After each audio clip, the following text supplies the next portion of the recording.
Hi, I'm Danielle DeRosa, medical esthetician for plastic and reconstructive surgery and dermatology.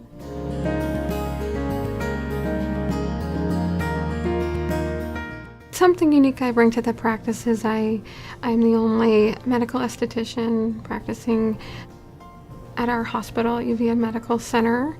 I work very closely with all of our plastic surgeons and dermatologists. So I'm a really good resource, not only to be referred to them, but to treat the patients as well.